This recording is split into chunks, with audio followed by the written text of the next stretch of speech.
کم نہیں ہوتی، جو natural rate of in employment ہے اسی پہ رہتے ہیں، اور یہ خط ہمارے پاس ورٹیکل ہوتا ہے۔ اب یہ ہمارے پاس ہے کہ افراطی جمود کو کنٹرول کرنے کے لیے کیا اقدامات کرنے چاہیے۔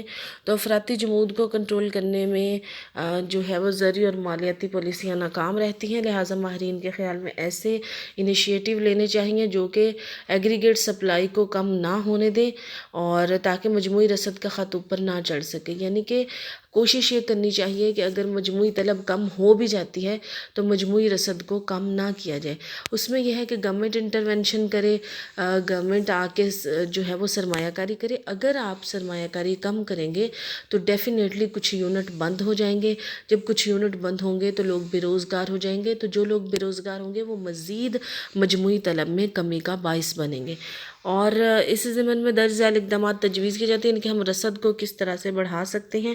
تو سب سے پہلے ہے کہ منڈیوں کے حالات کو بہتر کیا جائے، اور منڈیوں کے حالات میں بہتری پیدا کرنے کے لیے افرادی قوت کی منصوبہ بندی ضروری ہے، تاکہ افراد کو پیشہ ورانہ تربیت دے کر انہیں روزگار کے بارے میں معلومات فراہم کر کے محنت کی منڈی میں بے روزگاری کو کم کیا جائے۔ بیسکلی ہم کہتے ہیں کہ وہ جو فیکٹر ہے افراطی جمود میں وہ یہی ہے کہ جب روزگار کم ہو جاتا ہے تو لوگوں کو بتایا جائے کہ اگر مطلب آپ کس طرح سے اپنا روزگار حاصل کر سکتے ہیں، اور سیکنڈلی اگر آپ کا یہ جو روزگار پریزنٹ ہے اگر وہ چھن جاتا ہے، اگر وہ ختم ہو جاتا ہے تو آپ کس طرح سے اپنا نیا روزگار شروع کر سکتے ہیں، اور ان کو مہارت دینی چاہیے۔ دوسری طرف منڈیوں میں صحت مند مقابلے کے رجحان کو فروغ دینا چاہیے، تاکہ مزدور انجمنوں اور کاروباری اداروں کی جانبداری ختم کر کے بے روزگاری اور افراط زر پر قابو پایا جا سکے۔ کئی ممالک ایسے ہوتے ہیں یا کئی صنعتیں ایسی ہوتی ہیں جس میں مزدور انجمنیں جو ہوتی ہیں، جن کو ہم لیبر یونین کہتے ہیں، وہ بہت اسٹرانگ ہوتی ہیں، اور ظاہری بات ہے ڈائریکٹلی تو آپ جا کے نہیں دیکھ سکتے، لیکن انڈائریکٹلی آپ جا کے دیکھتے ہیں،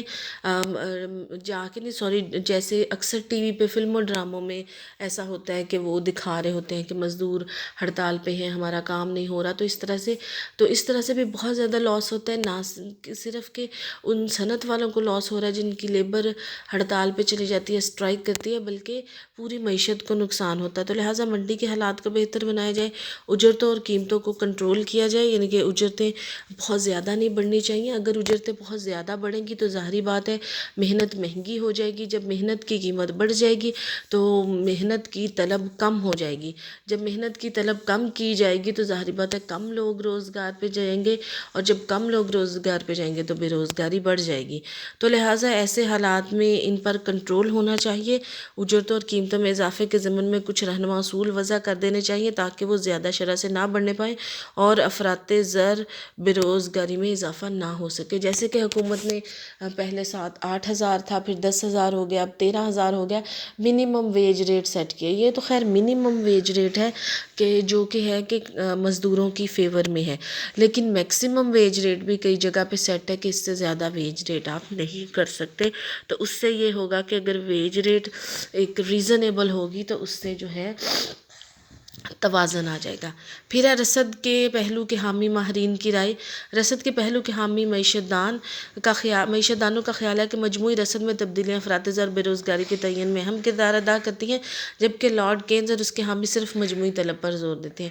کچھ لوگوں کا خیال ہے، کچھ معیشت دانوں کا خیال ہے کہ ہم مجموعی طلب میں تبدیلیاں کر کے جو ہے وہ معیشت کو بہتری کی طرف لا سکتے ہیں، اور کچھ معیشت دانوں کا خیال ہے کہ ہم مجموعی رسد میں تبدیلیاں کر کے معیشت کو دوبارہ سے ایکولیبریم لیول پہ لا سکتے ہیں۔ اور ان کے نزدیک یعنی کہ کینز کے نزدیک حکومت جب سرکاری شعبے کے لیے مالیات کی فراہمی کی غرض سے کاروباری فرموں پر ٹیکس کا بوجھ بڑھا دیتی ہے تو یہ ادارے قیمت میں اضافہ کر کے صارفین سے وصول کر لیتے ہیں، جس کی وجہ سے مصارف کے دباؤ کا افراط زر پیدا ہو جاتا ہے اور مجموعی رسد کم ہو جاتی ہے۔ نیز ان ٹیکسوں سے بچت اور سرمایہ کاری بھی بری طرح متاثر ہوتی ہے۔ اس کے ساتھ ساتھ اگر حکومت صنعتی کارخانوں پر کچھ پابندیاں عائد کر دے تو اس کی وجہ سے بھی رسد متاثر ہوتی ہے۔ لہٰذا رسد کے پہلو کے حامی معیشت دان انکم ٹیکس اور دیگر ٹیکسوں کی شرح کم کرنے کے حق میں ہیں۔ اس طرح ان کا خیال ہے کہ مجموعی رسد میں اضافہ ہوگا اور افراطی جمود پر قابو پایا جائے گا۔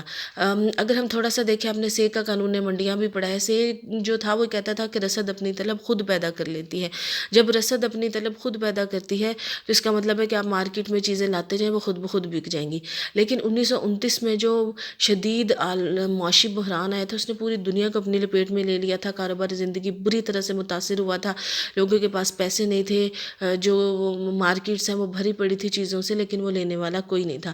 تو پھر کینز نے وہاں سے اپنا جو معاشی سفر تھا وہ سٹارٹ کیا، اور پھر جو ہے وہیں سے اس کو جے ایم کینز کو جو شہرت ملی، اور اس کی وجہ شہرت بھی یہی تھی کہ اس نے کہا تھا کہ in the long run we all dead, ہم لانگ رن میں جو ہے وہ سب مر جاتے ہیں.